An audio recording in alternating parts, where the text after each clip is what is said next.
Subscribe করুন technical Chanakya চ্যানেলটি, bell আইকনে ক্লিক করুন ভিডিওগুলির নোটিফিকেশন সবার আগে পাওয়ার জন্য। বন্ধুরা, বর্তমান সময় আমরা ইন্টারনেটের মাধ্যমে অনলাইনে ইন্টারনেট ব্যাংকিংয়ের থ্রু বা ডিজিটাল ওয়ালেটগুলির থ্রু বা অনলাইন শপিং ওয়েবসাইটগুলিতে আমরা ডিজিটালি মানি ট্রানজ্যাকশন করে থাকি।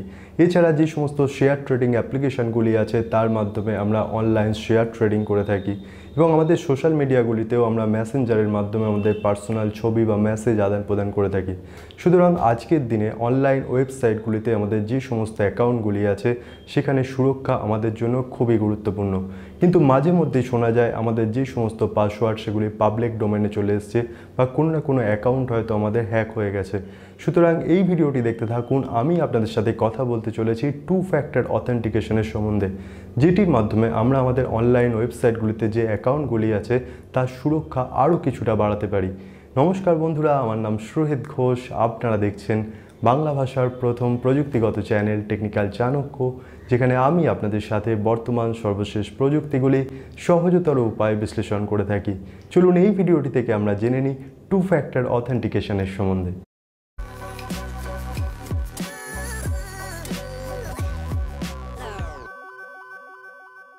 বন্ধুরা, বর্তমান সময় আমরা যখন অনলাইনে কোনো ওয়েবসাইটে অ্যাকাউন্ট খুলে সাধারণত আমরা ওয়েবসাইটগুলিতে আমাদের email ID through user ID রাখি এবং আমরা কমপ্লিকেটেড পাসওয়ার্ড রাখি। পাসওয়ার্ড রাখার ক্ষেত্রে আমাদের বলা হয় আমরা যাতে একটি ক্যাপিটাল লেটার ইউজ করি, একটা স্মল লেটার অ্যাড্রেস ইউজ করি, কোনো একটি সাইন ইউজ করি @ বা আন্ডারস্কোর, এবং এছাড়া একটি পাসওয়ার্ড রাখি বা একটি ডিজিট ইউজ করি, যে ডিজিটগুলি যাতে পরপর একই সংখ্যার না হয় বা 1 2 3 4 না হয়।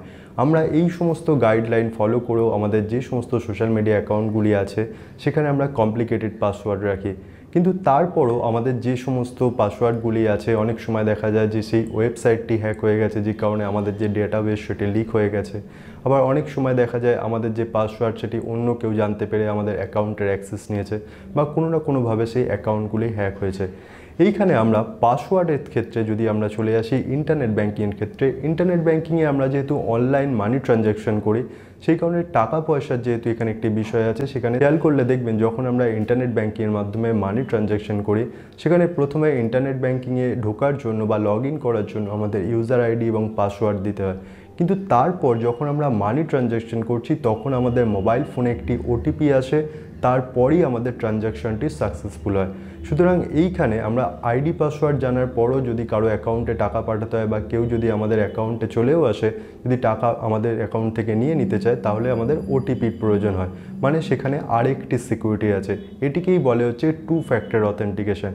কিন্তু বর্তমানকালে আমাদের সিকিউরিটির কথা মাথায় রেখে যে সমস্ত অনলাইন ট্রেডিং অ্যাপ্লিকেশনগুলি আছে বা যে সমস্ত সোশ্যাল মিডিয়া অ্যাপ্লিকেশনগুলি আমরা ব্যবহার করি, যেমন ধরুন ফেসবুক, টুইটার, ইনস্টাগ্রাম, লিঙ্কডইন বা আমাদের যে সমস্ত ইমেল মার্কেটিং অ্যাপ্লিকেশন যেমন ধরুন মেইলচিন, এই সমস্ত অ্যাপ্লিকেশনগুলি বা এই সমস্ত ওয়েবসাইটগুলি টু ফ্যাক্টর অথেন্টিকেশন নিয়ে এসছে এবং গুগলেও আজকের দিনে টু ফ্যাক্টর অথেন্টিকেশন নিয়ে আসা হয়েছে এবং যেটি খুবই গুরুত্বপূর্ণ। প্রথমে যদি আমরা চলে আসি এই টু ফ্যাক্টর অথেন্টিকেশনকে আমরা সাধারণভাবে কীভাবে ব্যবহার করতে পারি। আপনি যে কোনো একটি ওয়েবসাইট, যে কোনো রেপুটেড ওয়েবসাইটে যদি আপনি সেটিংসে যান, সেখানে যে সিকিউরিটি সেগমেন্ট দেখবেন সেখানেই আপনি পাবেন হচ্ছে একটি ওয়ার্ড, যেটি হচ্ছে টু ফ্যাক্টর অথেন্টিকেশন। এখানেই ক্লিক করলে আপনি বিভিন্ন মেথড পাবেন যার মাধ্যমে আপনি টু ফ্যাক্টর অথেন্টিকেশনকে এনেবেল করতে পারেন।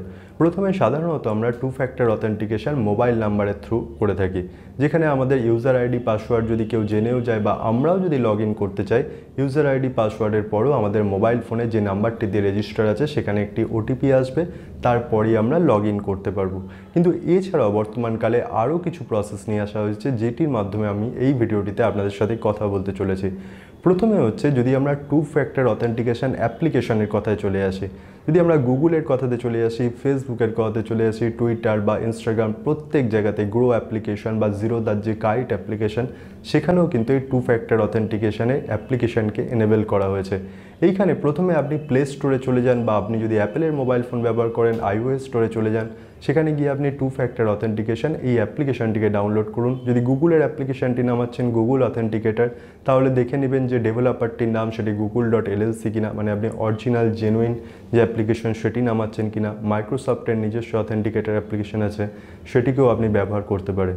প্রথমে যখন আমরা প্লে স্টোর থেকে গুগল অথেন্টিকেটর অ্যাপ্লিকেশনটিকে নামিয়ে নিলাম, তারপর যখন আমরা এই ওয়েবসাইটগুলির যে সিকিউরিটি সেগমেন্ট সেটিংসে যাওয়ার পরে সেখানে যখন টু ফ্যাক্টর অথেন্টিকেশন এনেবেল করার পর একটি অপশান দেখতে পাবেন, সেটি হচ্ছে অ্যাড অ্যাপ্লিকেশন। এইখানে যখন আপনি অ্যাড অ্যাপ্লিকেশনে ক্লিক করবেন একটি কিউআর কোড আসবে। তখন আপনি আপনার মোবাইল ফোনে যে অথেন্টিকেশন অ্যাপ্লিকেশনটিকে নামিয়েছেন সেখানে দেখবেন অপশান পাবেন অ্যাড অ্যাকাউন্ট।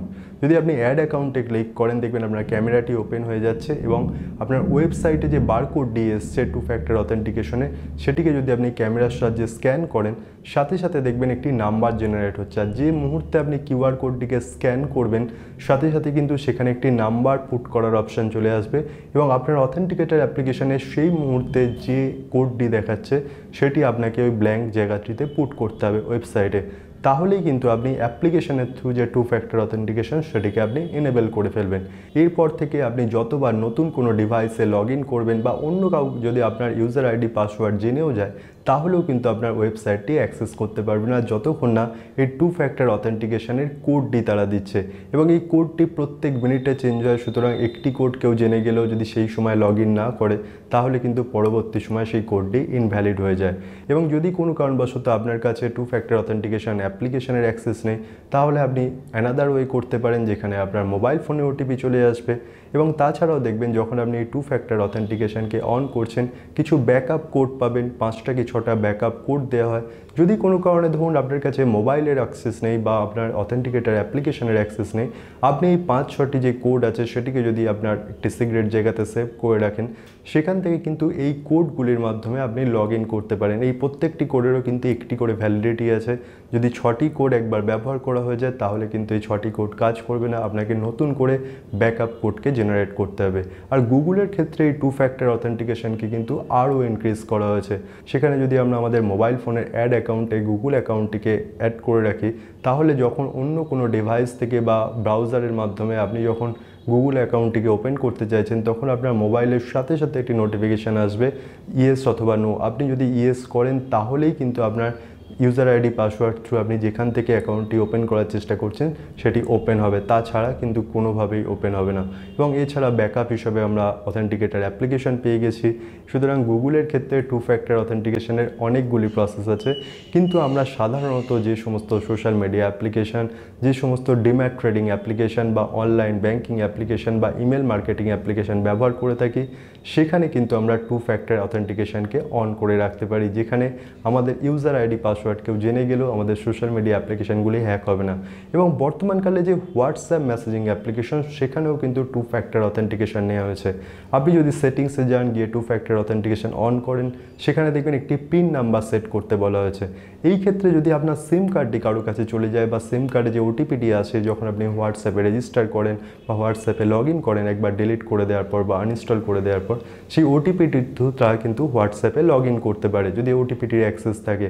কিন্তু যদি আপনি একটি আলাদা পিন নাম্বার সেট করে রাখেন বা টু ফ্যাক্টর অথেন্টিকেশনকে এনেবেল করে রাখেন তাহলে কিন্তু সেই হোয়াটসঅ্যাপে লগ ইন করার পরে বা রিরেজিস্টার করার পরেও যদি সেই পিন নাম্বারটি যদি অজানা কোনো ব্যক্তি ট্রাই করার চেষ্টা করছে তাহলে আপনার হোয়াটসঅ্যাপটির অ্যাক্সেস পাবে না।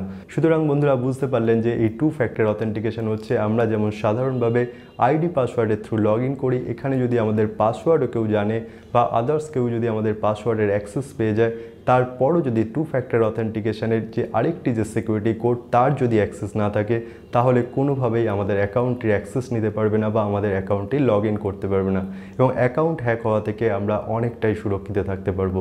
সুতরাং এই সমস্ত ওয়েবসাইটগুলির টু ফ্যাক্টর অথেন্টিকেশন অবশ্যই অন করে নেবেন। বাস বন্ধুরা, আজকের ভিডিওটি এ পর্যন্তই। ভিডিওটি ভালো লাগলে ভিডিওটি লাইক করুন, ভিডিওর নিচে কমেন্টসে আমাকে জানান এরপর কী বিষয় নিয়ে আমি আপনাদের সাথে কথা বলতে পারি। আজকের ভিডিও সম্পর্কিত কোনো প্রশ্ন থাকলে সেটিও ভিডিওর নিচে কমেন্টসে আমাকে জানাতে পারেন এবং টেকনিক্যাল চাণক্য চ্যানেলটিকে সাবস্ক্রাইব করুন, কারণ টেকনিক্যাল চাণক্য চ্যানেলটি প্রত্যেক সপ্তাহে এরকম একটি বিষয় নিয়ে আপনাদের সামনে উপস্থিত হয়। এই ভিডিওটি ভালো লাগলে ভিডিওটি বন্ধুদের সাথে শেয়ার করুন। জয় হিন্দ, বন্দে মাতরম, নমস্কার।